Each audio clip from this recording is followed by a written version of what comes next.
Liebe Weinfreunde, der Winzertisch führt uns dieses Mal ins italienische Piemont.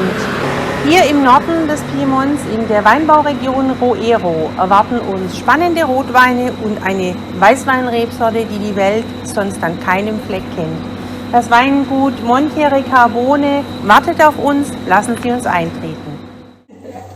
So, Monchiero Carbone, you know, we are still a family winery, family business, so we are not big, but also not so small. We own 35 hectares and our production is mainly focused on local indigenous grape. Half of the production is Arneis, white, and half Barbera and Nebbiolo. So we can taste different wines, different styles, but grapes from the region.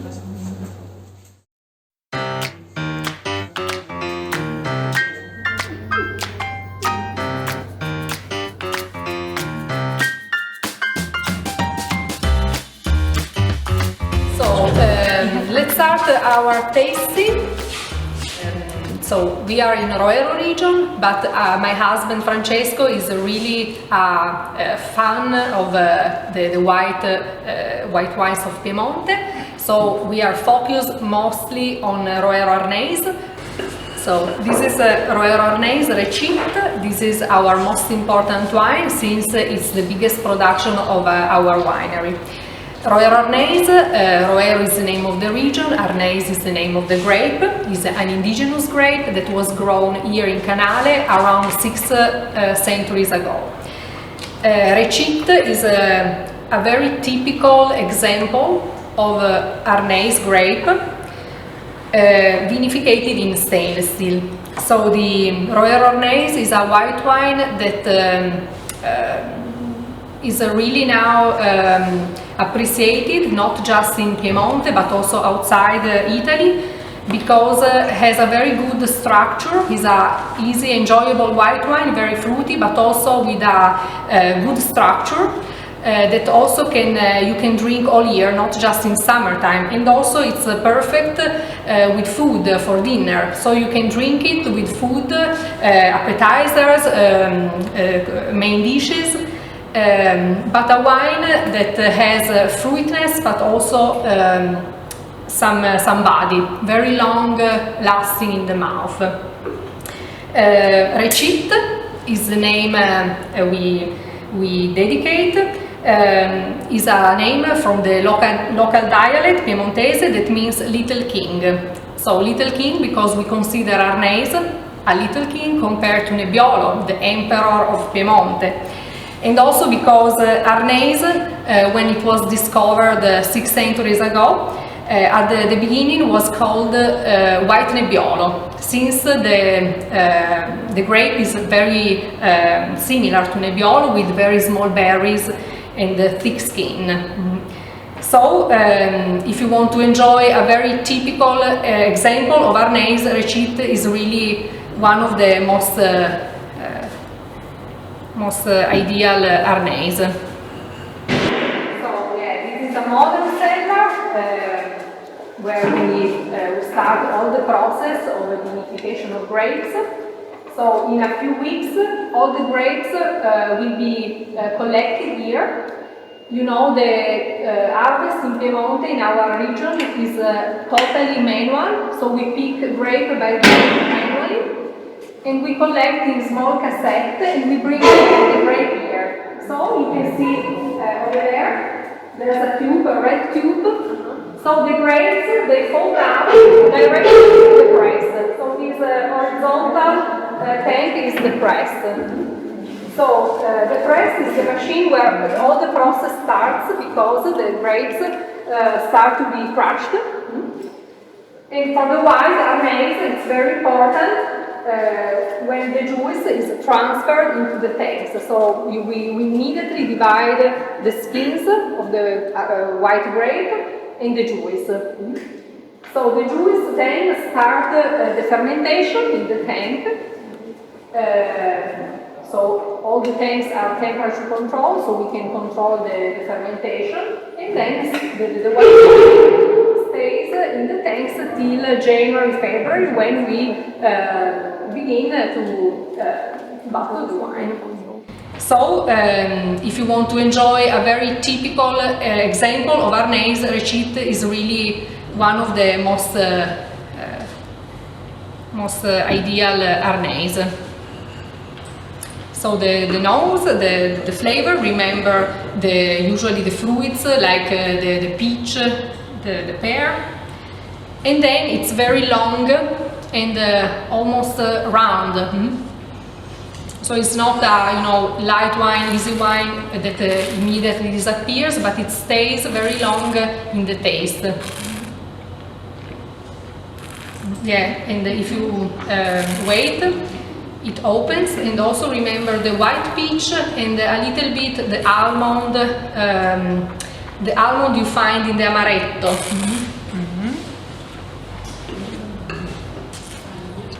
It is also considered a very good quality price Arneis, because also was awarded many years for the quality prize from Slow Food and the Gambero Rosso. So we can say with Recit we could also be considered among the most important producers of Arneis in the region. Yeah, so I think also that Roero Arneis now has gained an important place in the panorama of white wines of Italy, because after many years now it is considered among the best white grapes, especially in the last 10 years, because also the wine producers learned a lot how to make it, and also I think that the quality in general improved a lot in the last 10 years, also thanks to the winemaking, the skills of the winemakers. The grape Arneis, it's an autochthon grape? Yeah. Only here in here, the 99% of the Arneis production is here in Roero region. Yeah. Because it's a grape that is really connected to the soil, the terroir. Because if you plant in other regions, you don't have the same results, because it's really connected to the sandy soil of the area and our climate. Okay.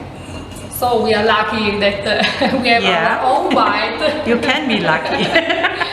Because Roero is really a special appellation. It's the only one in Italy that is double. So Roero, DOCG, can be white or red. So white Arneis, red Nebbiolo. Wir haben uns ja über das italienische Weinrecht so ein bisschen unterhalten.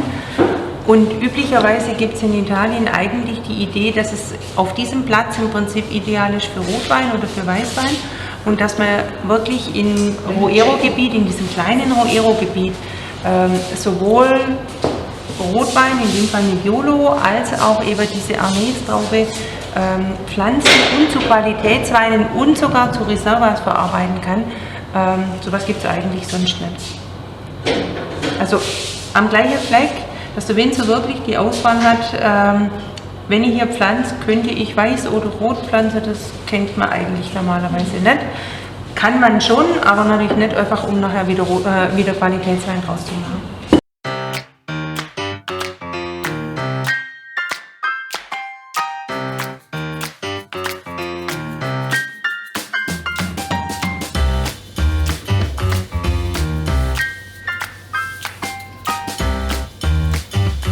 Now we taste the Roero Arneis Cecu. So it's a Roero Arneis, 100%, the same vinification of Recit in stainless steel, no different ways. The only thing that changes is the soil. So in 2004 we decided to select just 2 vineyards with an extremely sandy soil to vinificate separately from the others. So in 2004 we started to make Cecu, Roero Arneis selection from these 2 vineyards,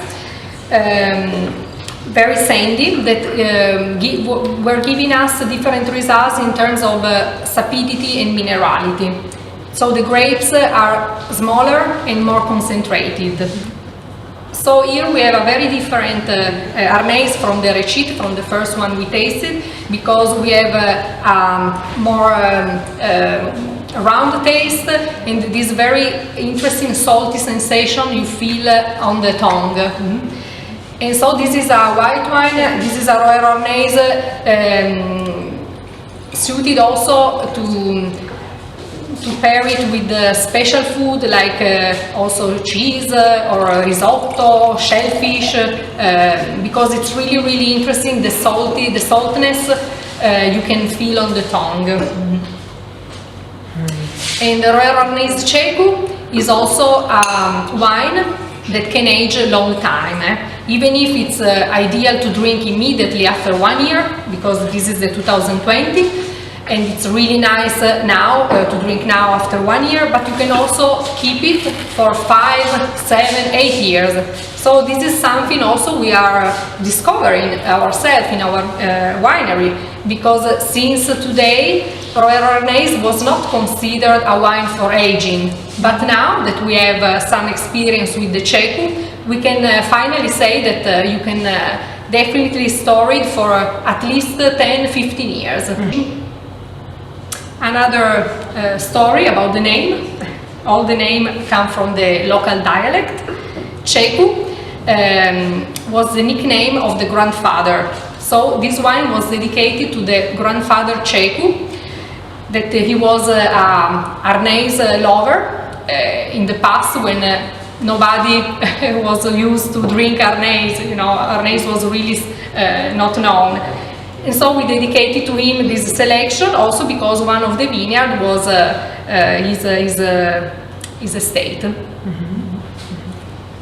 What does it mean, the La Bionda? La Bionda was a part of the nickname Francesco in Italian, in dialect Cecu La Bionda, son of the blonde, so because his mother was blonde. Okay. So it was something really exotic, rare in the past, 1 century ago, here in Piemont, a blonde lady. Yeah. So he was named Francesco Cecu, son of the blonde. Okay. Okay. Yeah. So it's a weird name, but it has a meaning. Okay.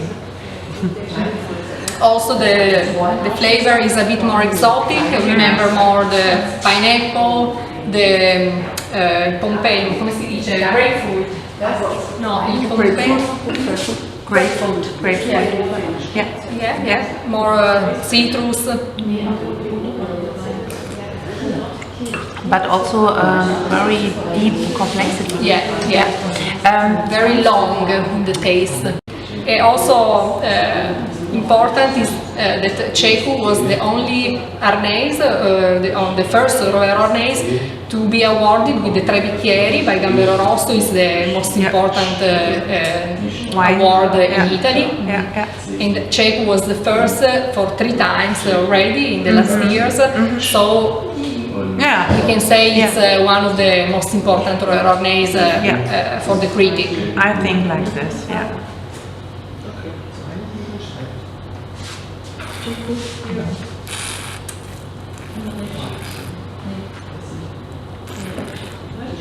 Of course, it's also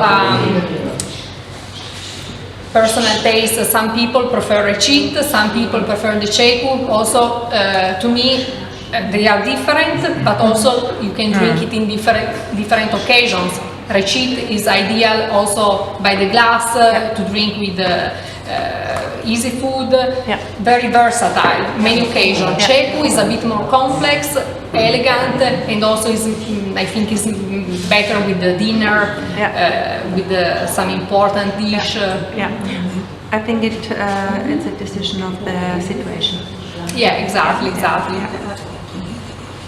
One question. And the interesting thing is that the difference is just the soil, because the vinification is really the same. And this is a new project dedicated to the aging of the Arneis, of the white of the region. And the idea is to test the aging of Arneis in different elements. So here every window is dedicated to an aging element. So in the first one you see the French barrel, the barrel from Piemont. So is acacia, is the kind of oak, is a oak from the region, very ideal for wine. The second window is the amphora. So this is something new for us. We also try to age some Arneis in the amphora. The third one is a big tonneau, is a big barrel, also from Piemont. Then we have French barrels, and the last, on the opposite side of the wall, are Austrian big barrel, so Slavonian oak. The last wall is dedicated to the glass, because the glass, bottle of glass, is also a aging element, because the wine can stay many years in the glass. So the idea is the same wine, same vineyard. We try to age it in different elements to see the result. And so we have 6 different wines in the still and in different kind of elements. So it will be a riserva that will be released in the next year.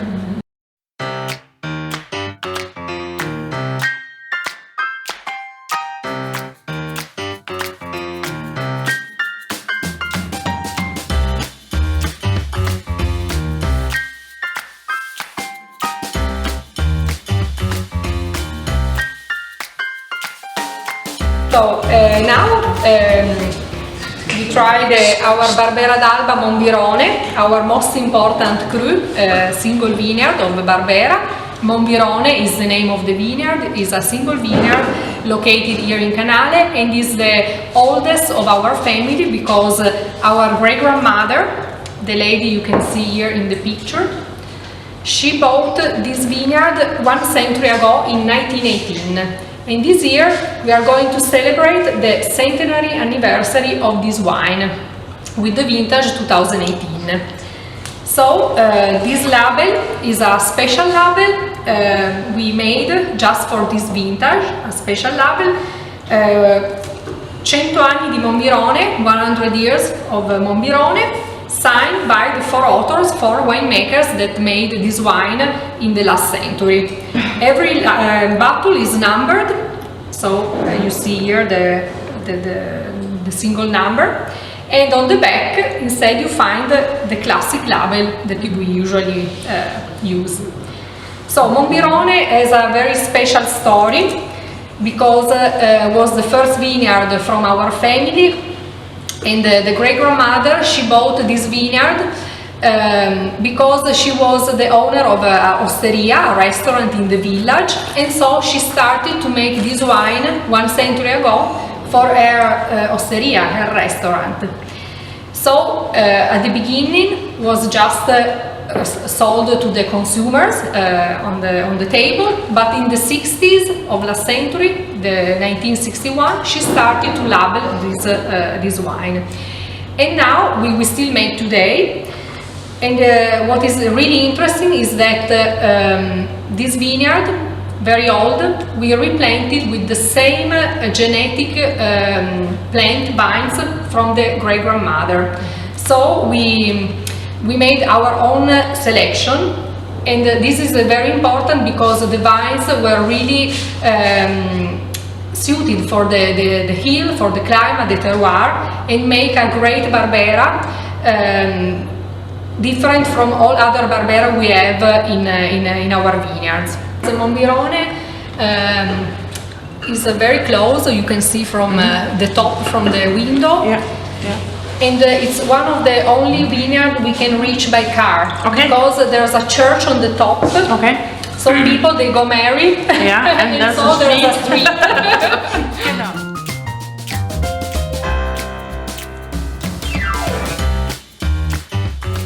Here a wonderful view of Roero region. You can see some of the most important hills and also the landscape of Roero. So a lot of very deep hills, small hills but very deep, with still a lot of woods and forests, vineyards, and fruits cultivation, like for example peaches tree here, just here above. Over there, the hill in front of you, it's our Printi vineyard, so the opposite side where we produce the Nebbiolo. Instead here, this hill is the Monbirone where we produce the Barbera. Monbirone. So you see, unfortunately this year the grapes here are not so nice because we had hail. You see, you see they are damaged from the hail. So this is Barbera. Yeah.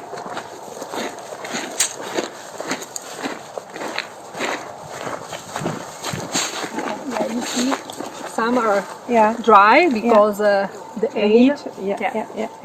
It's sort of a monopole because we own all the field.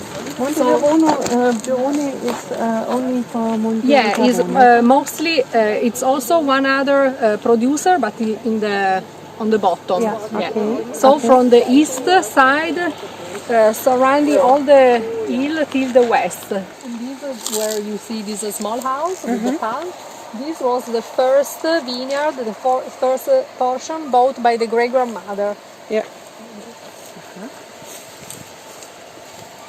And this is instead the last we replanted in the springtime. But also Barbera. Yeah. So you know, every 30, 40 years we need to replant the vines. So we replant just a small portion, a small section of the hill, not of course all together because we need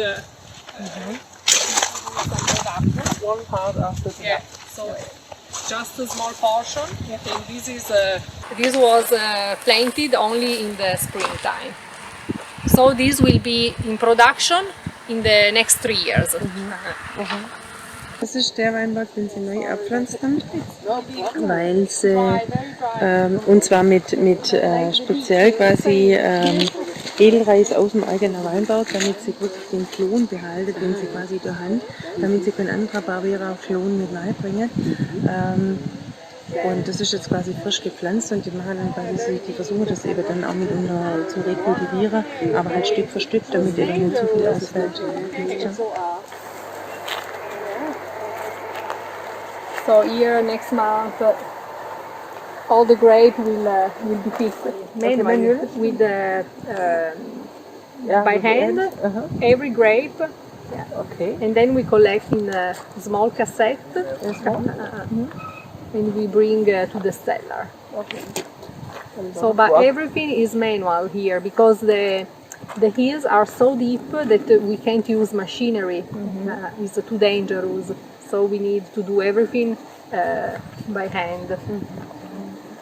50 people. 15, yeah, 15. 15? Yeah. How long time you need? Usually we start in September with the Arneis, usually in the first half of September. Then we do a stop.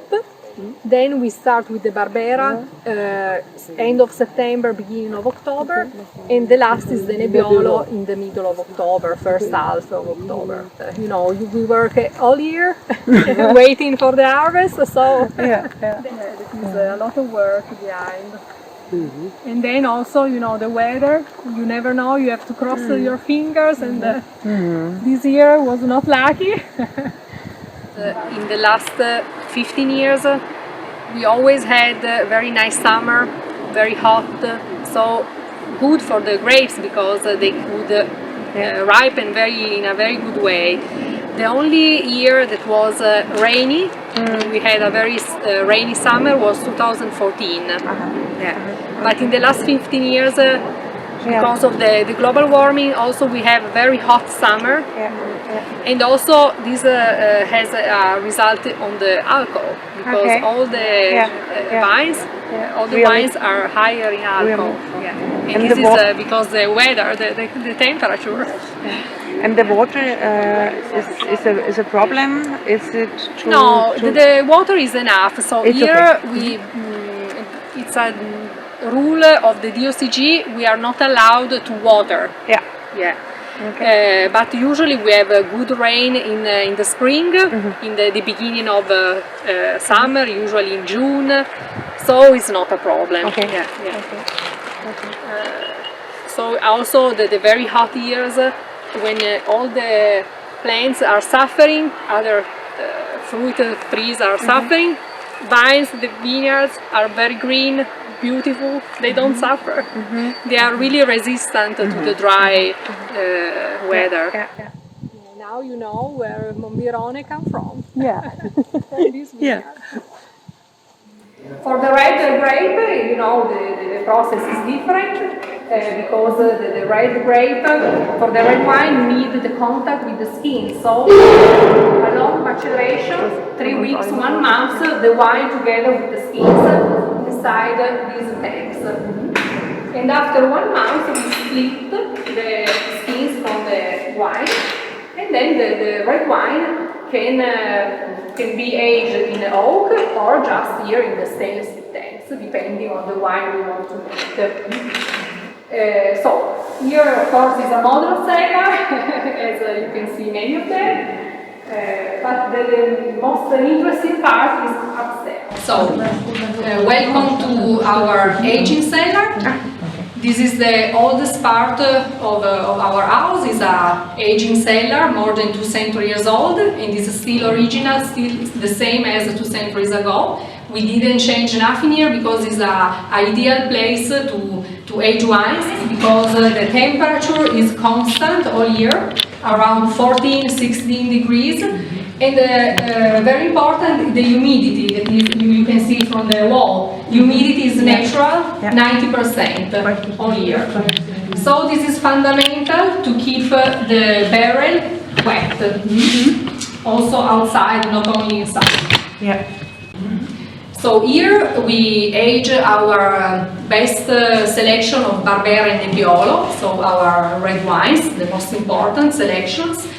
And they can age from 18 months to 24 months. So every wine can stay for this period in the barrel. And as you can see, we use barrels, French oak, from Burgundy, from France, Tonnellerie Mercury. Is the style we like, a very delicate oak taste, not aggressive, very soft taste. And so every barrel can be used for 3 times, so almost 7-8 years.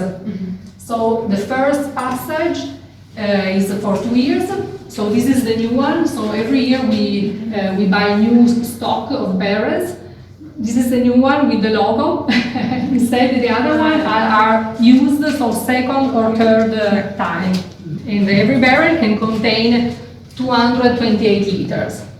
So we have around 300 barrels just for the best selection. So you see from the color, it's a very powerful wine, very elegant. The smell, the aroma, remember the cherry.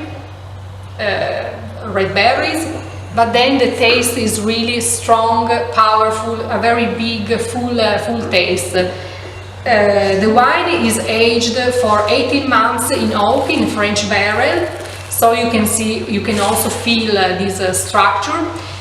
And it's a wine really vocated also for long aging. So a Barbera you can drink after 15 years without any problem. So usually, Barbera is considered an easy wine, young wine to drink immediately. This is instead a special Barbera. You can also drink together with a Nebbiolo because it's really strong and powerful.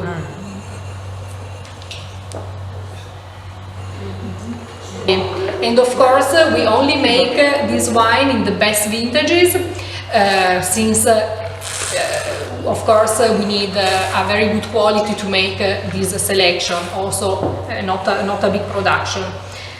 This year is just around 10,000 bottles. So for example, in 2014 we didn't make it because it was too rainy vintage and the vineyard was not, the production was not good enough. Unfortunately, also this year, 2021, I think we'll don't make this wine because we had the ale in summertime.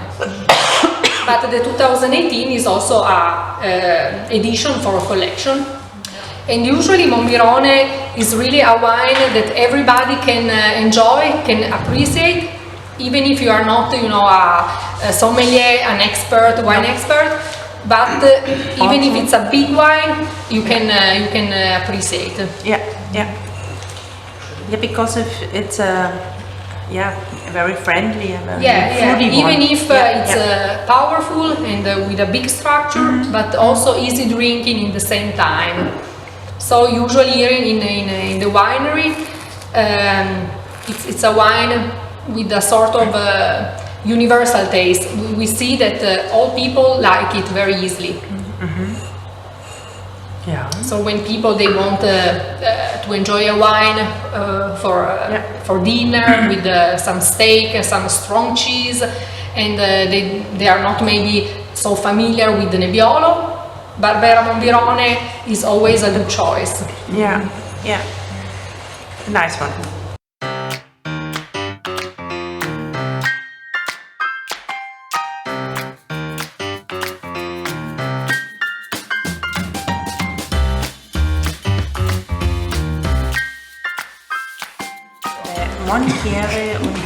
Monchiero Carbone, yeah. It's the name of two families. Two families. So Monchiero Carbone are the two family names from my husband. Monchiero, father side, Carbone, mother side. Okay. So the name was because when Francesco started to make wines, he started to cultivate one vineyard from his father family and one vineyard from his mother family. So just a very small estate, but from both the families. So Francesco, his last name is Monchiero because we take the father last name. Yeah, but since Cecu, the grandfather, was Carbone, and Francesco was really close to him.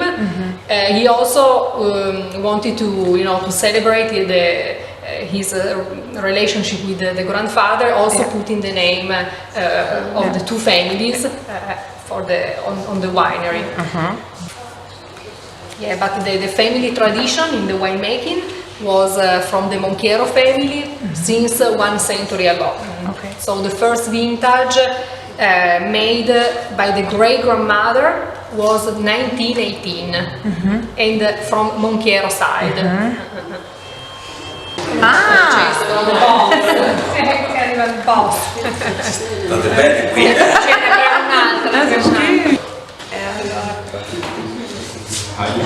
abbiamo un'altra. Aber was zum Anfang? Okay, so Francesco is the boss, the winemaker, the soul of the Monchiero Carbone winery. Thank you. Guten Tag, vielen Dank, dass Sie da sein dürfen. Thank you for your visit. Yeah. For us, Very short, it's but very so important.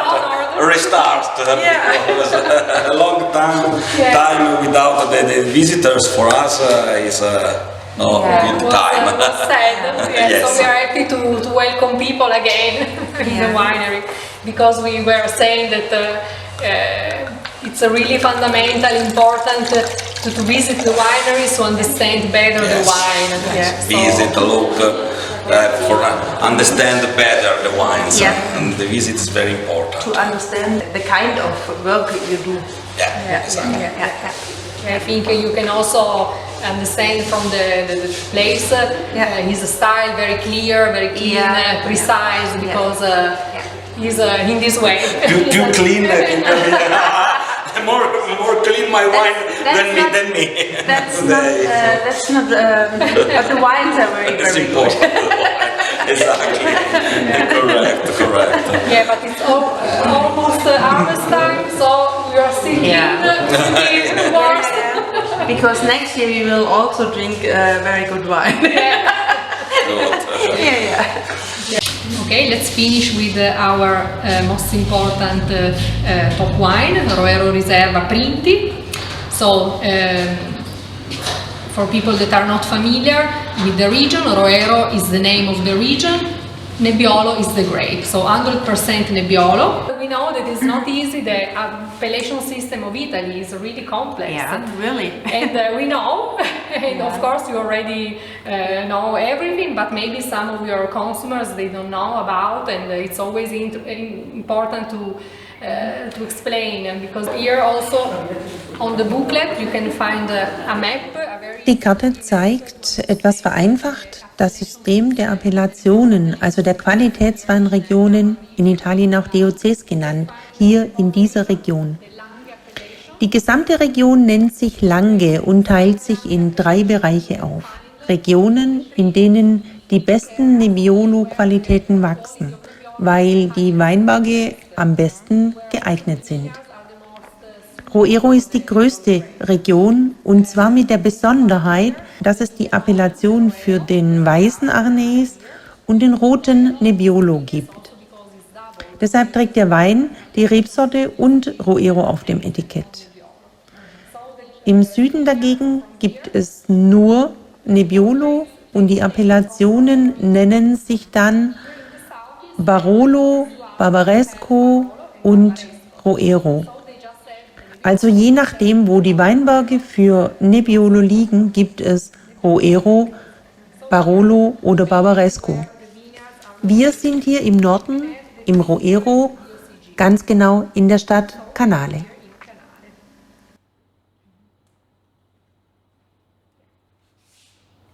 Just some educational lesson. Perfect. Okay, let's finish with our most important top wine, Roero Riserva Printi. So Roero is the name of the region, Nebbiolo is the grape, so 100% Nebbiolo. This is a single vineyard named Printi, so a very small production, around 4,000 bottles. And it's a Nebbiolo for very long aging. Age for 2 years in oak and 2 years in the bottle. So the current vintage we are tasting now is the 2017. So after 4 years, this wine can start to be ready to drink. Because Nebbiolo, you know, Nebbiolo is always a wine you need to wait, because need time to be ready, to be round, enjoyable. It's the oldest part of the house. Yeah, you can see it's a huge cellar. So more than 2 centuries years old. And it is still original, still the same as 2 centuries ago. We didn't change nothing here, just the floor, so we can clean, because there was no stones, only the soil. Today here we only age the red wines, Barbera and Nebbiolo, so wine cellar dedicated to the reds. Do you know how many wine is actually in the barrels? How many liters? Okay, so every barrel can contain 228 liters, because this is the French barrel. Yeah. And for the red wines we only use this kind of oak, because we think it's the best to improve our Nebbiolo, our Barbera, our wine here. Of course, other colleagues, other producers can also use other kind of oak, but during many years we also tested other kind of oak, but this is the one we like the most. So now I show you a sample barrel. Here we fill it with the white wine and the glass. We can see inside what is happening, so we can understand when it's time to do the batonnage. So when the wine is clear and all the deposits are here, it's time to do batonnage, so to mix again the wine inside, and so all the deposits are again in suspension. And this is a sample, so we can see when it's time to do it, and also do it for all other barrels. So it's not just aesthetic, the glass is something useful for us, for the winemaker. So Roero, Nebbiolo from Roero, has a really nice flavor, intense flavor, and also a bit more spice. Here you can feel the plum, the cherry also, some dark fruits, and also the spice from the oak. But what is really important to underline is that Roero has a very gentle, elegant tannin. So, of course, it's a big wine, very strong, full body, aggressive, but with a very elegant and velvety tannin. So the Roero, you can keep it for 20 years and more, like Barolo and Barbaresco and all other Nebbiolo from Piemont. But it is ready to drink earlier. So you don't have to wait 7-8 years before drinking, but after 4 or 5 years you can already enjoy it. This is really the most important characteristic of Roero, and these characteristics is thanks to the sandy soil we have, because all the sand also gives this very elegant taste to the red wines. Very good one. Thank you. Very, very good one. Of course, it's a wine. Great smell. To drink with some food. It's not easy by the glass, but you can pair with important meat, also steak, strong cheese, but also for the celebrations. It's really deep, very dark and deep taste. For people that are really Nebbiolo lovers, familiar with Nebbiolo grape, but I think it can be also enjoyed from people that want to start also to know the Nebbiolo grape. You can appreciate the different levels and the deepness that Nebbiolo has usually, this kind of aged Nebbiolo. And the many nuances of the fruity one and like this. And also the flavor from the fruits, but also the aging, the oak all together. I think what is really important to find a very enjoyable mix. Great one. Thank you.